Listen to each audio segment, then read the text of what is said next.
Are you a business owner or entrepreneur who's had great success in the business world, and now you want to launch a speaking career to share your message with the world? If that's you, then listen up.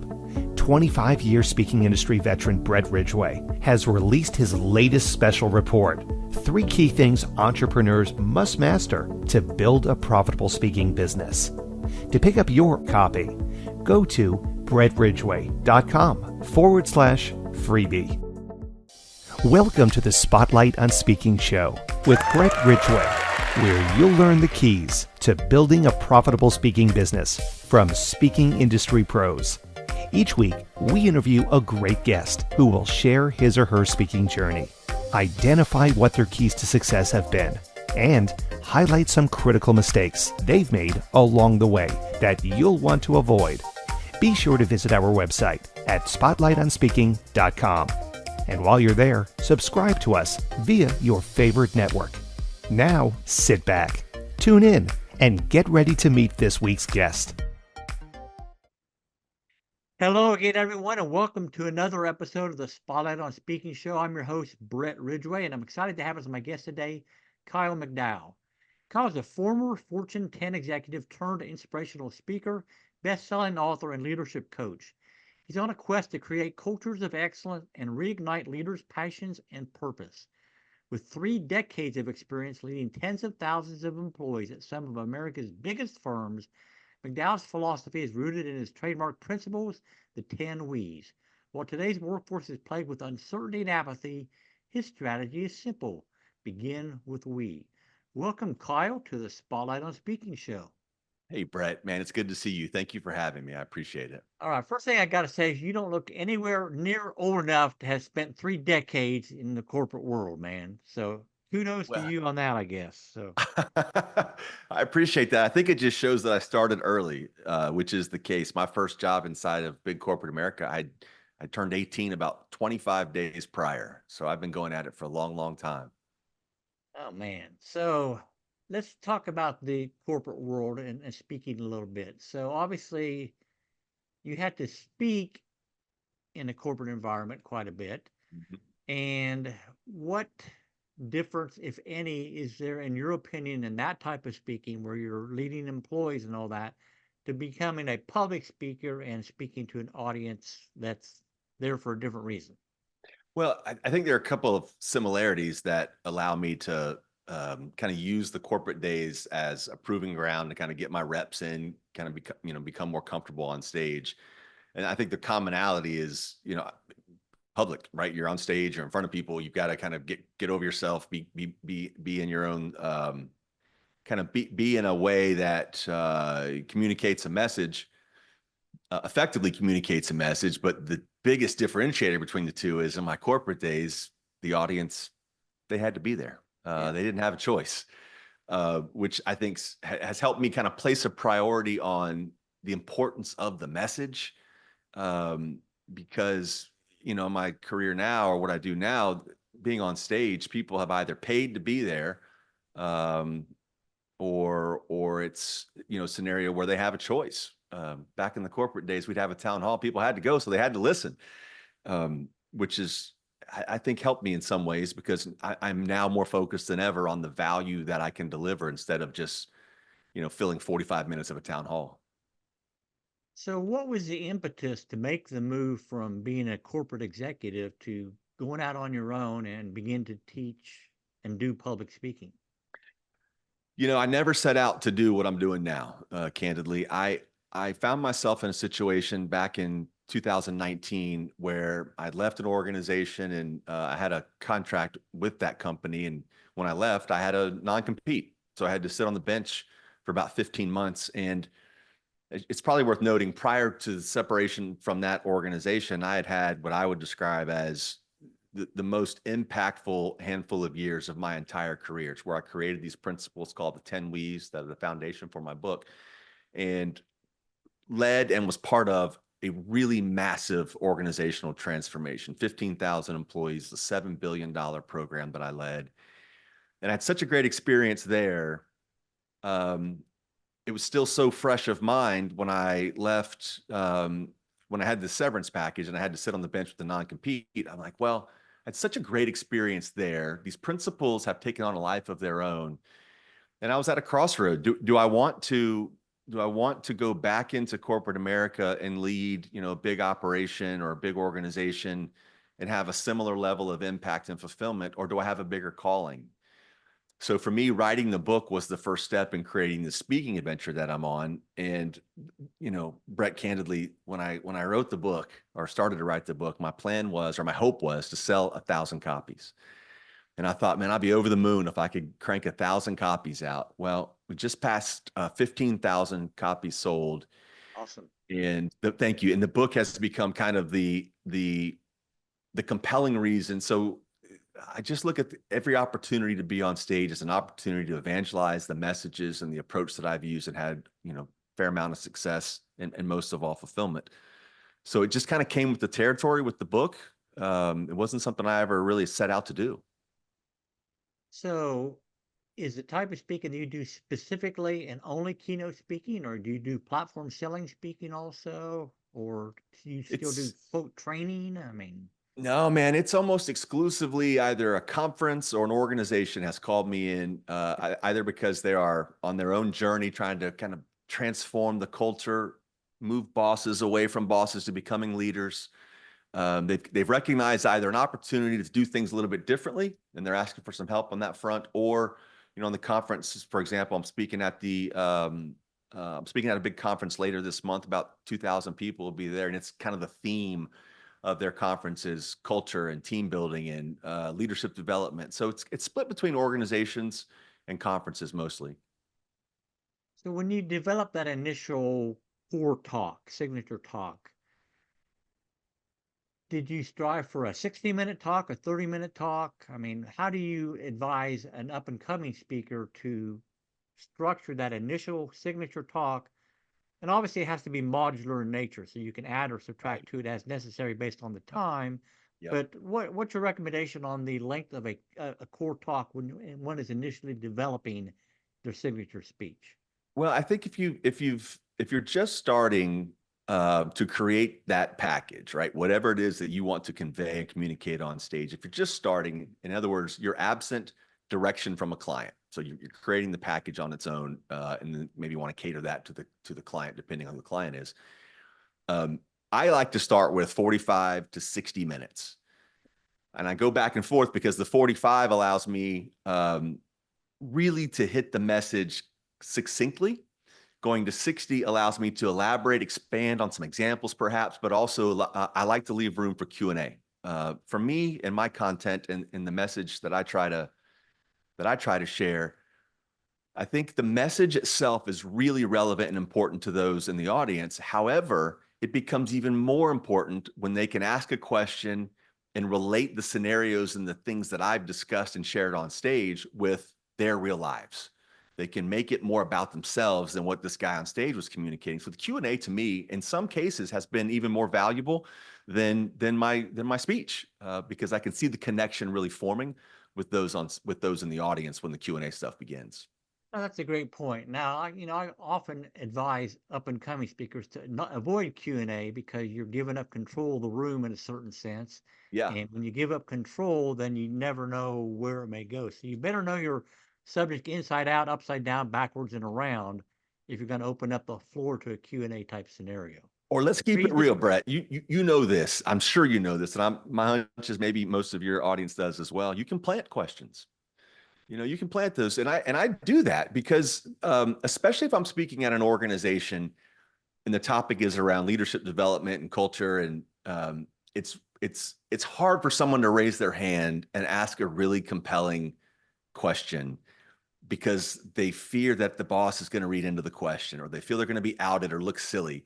So there's this, as you've probably experienced yourself, it's like any questions from the audience and you hear crickets. So sometimes I'll plant a question or two that's relevant to the audience. So it's something that I think they could take some value from.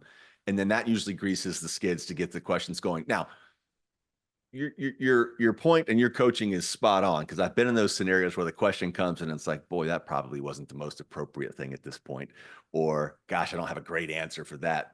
But I think even when the questions come that I'm not maybe necessarily prepared for, or that I don't have a great answer off the cuff for, I think it shows relatability. It shows I'm human. It shows, yeah, I know a lot about this stuff, but I don't have all the answers. And I think that's part of my message as well, is you don't have to have all the answers. We just have to choose to lead differently. So when you're preparing for an event, Kyle, what, let's just call it homework, do you do in advance of an event to make sure that that is frankly, a venue that you should be speaking at? It's the right audience, et cetera. Yeah, the question you asked to me has two parts. One is making the decision that this is a company or a client that I want to be associated with. And look, I get it. We've all got obligations. We've got bills. We got things we got to take care of. So if we have a paid opportunity, even if it's a company with whom you may not want to be associated with, it's enticing. And I have found myself in that dilemma where, so what happens in my world, Brett, is a client or prospective client will reach out and say, hey, we've got a culture problem in our company, or we've got a leadership issue. We'd love for you to come help turn this around. And they essentially outsource the solution. And that doesn't work. In my field, it doesn't work. Like, I've got compelling content and I can inspire people and motivate them to lead differently. But at the end of the day, I'm going to leave and you've got to take this or not. So I have made some tough decisions to not partner with some organizations because they're checking a box and it's not a good fit. That's part one. And then part two is, once we've agreed to do something together, my approach is pretty simple. I ask the buyer, so if it's a head of HR or it's regardless of their title, but whoever I'm working with, I say, who are the people on your team, in your organization, that are going to give me the most intel? They're going to tell me things that others may not want me to hear. They're going to tell me what's going well. They're going to give me a sense of the profile of the person in the audience, so I understand to whom it is that I'm interacting and speaking to. And then I have a series of discovery calls. We meet, typically 2 or 3 different groups of people, or one group 2 or 3 times, and I'm just firing questions at them. What should I know? And then I usually end almost every one of those sessions with a question, something like, okay, what are the 1 or 2 things you really don't want me to know, but I might be able to pull out of you? And it's that type of interaction. It does a couple of things. It allows me to get close to their business. I understand the challenges they're facing. I understand their client dilemmas. I understand some of the macro forces that might be impacting their success or lack of it. But it also gets me closer to the people in the right spots of the company. In other words, if I do it right, I've met with a handful of leaders and maybe even a handful of people from their teams to understand the 360 view of what's going on. And all that is very important to me, because I don't want to take the stage with canned content that is not relevant to their lives, their worlds, and their needs. So I think that back and forth well in advance of the speech is critical. So how much do you find that you actually customize each speech? What percentage of your talk is your core talk versus the customized part for a given client? Yeah, I would say the core content is I would say 60% of my content is used in every single engagement. The other 40% is flavor of what I've heard in those interactions and those discovery calls. Maybe the client's been specific on a point or two they want to make sure it's really, really hammered home. But a lot of the data points I use, so I have a vast amount of data that I include in my presentations. And depending on the length of the speech, I'll pare it down to something smaller. If I've got more time on stage, I'll add more examples or more data points that kind of are proof points of the concepts I talk through. But it's a good question, actually, timely question, because I'm heading back to an organization in a week to do round 2. So I spoke to their leadership team, their senior leaders, probably 15, 20 people a couple of months ago. They've taken my message and cascaded it through the rest of the organization. I'm going back for the all-employee meeting in a week, where I'll speak to 500 or so employees. And it's a bit of a challenge to me, because I don't want the folks that were there the first go around to just have a repeat of the first interaction. I want them to have value again as well. So I'm in that kind of limbo between how much do I cater to just that small group, or how much do I insert new material or content? Yeah. But to answer the question directly, by and large, I would say a little over half is probably standard for every speech. All right. So when you're speaking to organizations about changing corporate culture, obviously that's not an overnight change that ever happens. So how do you really measure whether a speech has been successful or not? I struggle with that, man. If I'm being honest, I really struggle with that. And it usually comes in one of 2 ways. One is I'll give a speech, some time will elapse, 3 weeks, a month, maybe 6 weeks, and I'll reach back out to those that I connected with during the discovery process and say, hey, how's it going? Are you noticing anything different? Are people gravitating towards these principles? Do you see something tangibly different from when I was there to after? And, sometimes the response is not all that exciting. And it's like, well, we're kind of, and those are the ones I probably should have been more thorough on my vetting process. Is it just a check the box process, right? And then the second group is the message has resonated so well, they've called me back to go deeper. So an example, an organization here locally, I gave a 90-minute keynote, and I guess it was a couple of weeks later, they called to say, hey, we want you to come back and do some leadership coaching. So what does that mean? So we want you to go deeper in that content with our senior leaders. And from there, we're going to take the next layer of leadership and we want you to work with them. And from there, so I usually know that it's gone well or not by the response I've gotten and that phone call, or they've reached out directly to me sooner than later to say, we've got another opportunity. We want to continue this path that we're on. All right, very good. So I've got a couple other questions I want to ask you, Kyle, but before we do, let's take a quick break for a word from our sponsor. Are you a business owner or entrepreneur who's had great success in the business world, and now you want to launch a speaking career to share your message with the world? If that's you, then listen up. 25-year speaking industry veteran Brett Ridgway has released his latest special report, 3 key things entrepreneurs must master to build a profitable speaking business. To pick up your copy, go to brettridgway.com/freebie. And we are back with the Spotlight on Speaking show. I'm my guest, Kyle McDowell. So Kyle, I know you speak on a lot of podcasts. What makes, in your opinion, from all the shows you've been on, what makes for being the perfect podcast guest? What should people do if they're a speaker to truly deliver the goods when they get on air with somebody like me? Oh, that's a great question. A lot of it has to do with the questions asked or the onboarding process that the host takes. So what do I mean by that? There are hosts like you who give the guest an opportunity to share a bio, background information, social media links, website, all those, all the things that if you didn't know me, you could spend 5 or 10 minutes and learn a heck of a lot about me. There's that camp.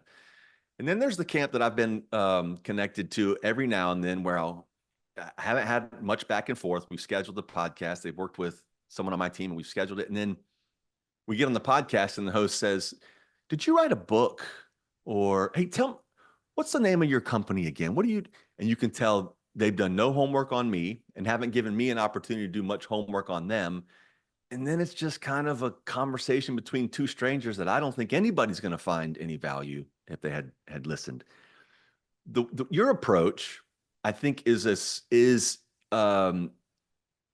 standard that if the podcaster themselves don't ask you for your socials, your website, a bio, if they don't, you should be prepared to give that. As a matter of fact, you should say, hey, looking forward to chatting with you. Here's a little bit more about me, just so you can walk into the conversation, knowing just enough to start asking some good questions. It's important to listen to a couple of episodes, if not at least partially just scan the page of the podcast or the station, whichever you're joining. And I, of course, did that with you. And because then you get to understand the type of conversation you're entering. And I guess the last bit of advice I would give is let it be natural. I've been on so many where it feels like there's a rapid fire question, answer. And I don't think people get excited to listen to that. I think people get excited to listen to stories that two people tell one another. And when it's an organic conversation, like I think like you and I have had, it just makes for a better experience for everyone involved, including the listener or watcher. Right, so I want you to tell a story now. And this is one of my favorite questions to ask my guests. And that's, all right, time to bare your soul a little bit here, Kyle, and share what was an embarrassing moment during your speaking career. Left you a little bit red-faced at the time, but a valuable lesson was learned. And it would be something that you would highly advise up-and-coming speakers not to do. An example comes to mind before you even finish the question. So a little bit of context, I think, will be helpful. So my approach, my entire business revolves around what I have created called the 10 We's. They're 10 sentences. They each begin with the word we. They're guiding principles. They are essentially rules that tell the team and it can be the chess team, it can be the bowling team, it can be a team in corporate America. This is how we behave. This is how we treat one another. This is the expectation if you're on this team. It's these 10 principles. One of the principles is we obsess over details. It's we number 10. And that principle is really designed to say, listen, in a very competitive business landscape, almost regardless of the domain or industry you're in, what sets you apart from your competitors is the details, how focused you are or are not on the experience that the consumer has, their post-purchase experience. You design your interactions and your touch points with your customers. The design of that can and should be the differentiating factor between a consumer choosing you or someone else. So it's number 10 of the 10 weeds. We obsess over details, right? Well, the organization I was with when I created these principles, I've maintained great relationships with them. As a matter of fact, I still do work with them from time to time. After the book launched, they had me back to give another presentation, and I gave a keynote to maybe a couple hundred people.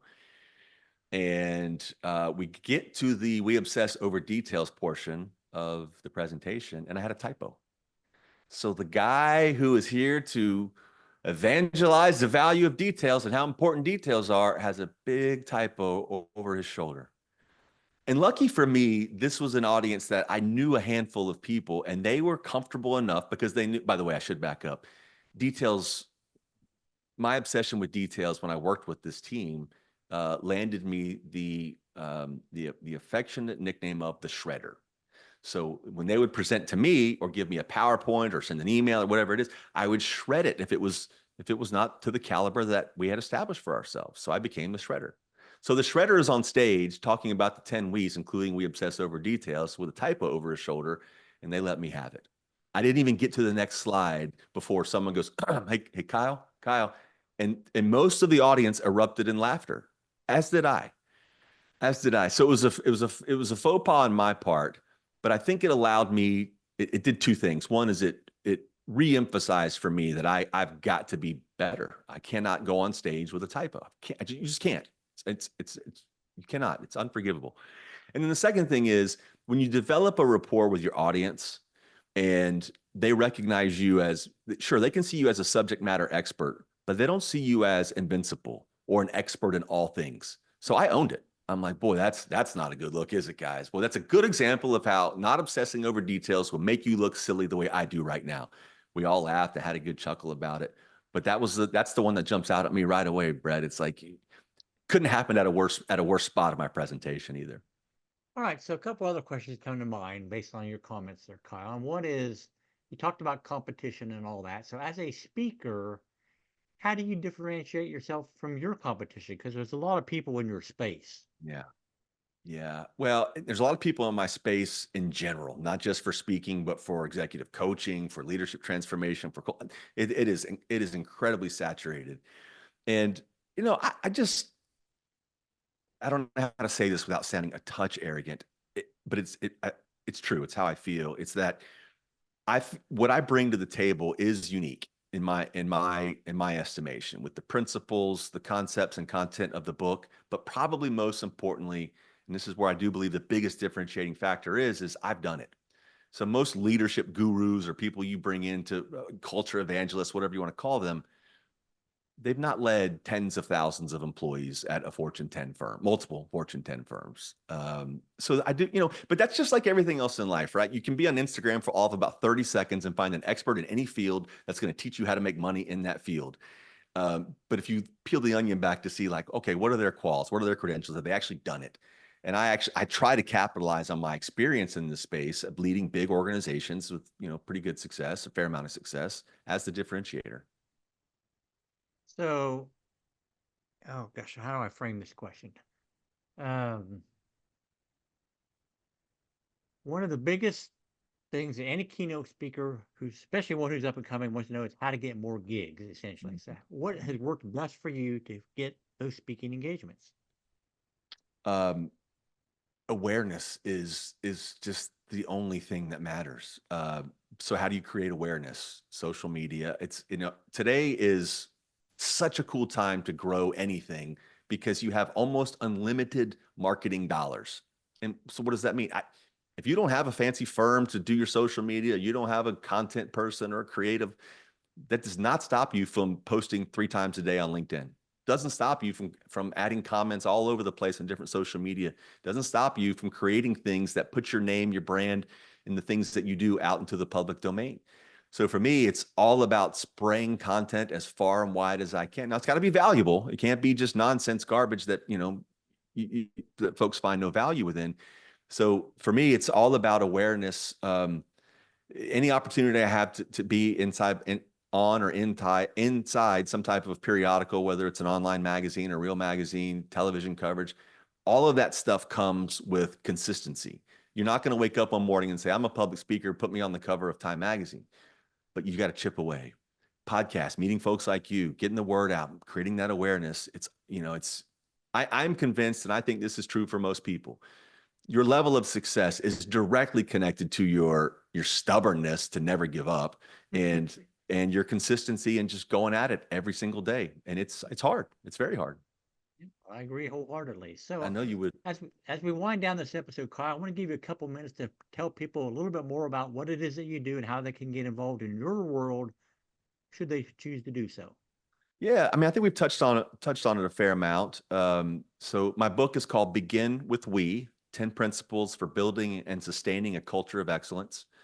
And obviously it's about the 10 We's, but I think more importantly, it gives examples of how to drive big change inside of a team, not even a big company, but inside of a team of any size, including, kind of solopreneurs and smaller organizations. My website is Kyle McDowell Inc. I'm on essentially every social media platform, same handle, at Kyle McDowell Inc. And yeah, I appreciate you asking me, because I don't ever share those things for vanity metrics like follows and likes and those types of things. I genuinely try to engage in every single comment or direct message that I get to try to help folks. And that's what I've decided this second half of my career is really about, just helping people. And I mean that. It's my purpose to cascade these principles and help deliver the message in any way I can. All right. Well, fantastic. Kyle, I want to thank you so much for being my guest today. Fantastic interview. Really enjoyed it. So thanks for jumping on here today. To all the listeners out there, thank you for joining us. This is one of those episodes that I would recommend you listen to twice. But until then, everybody have a great day, and may this year be your best year yet. Take care, everyone. Bye-bye. This has been the Spotlight on Speaking show with Brett Ridgway. Be sure to join us every week as we interview speaking industry pros and have them share their best tips for building a profitable speaking business.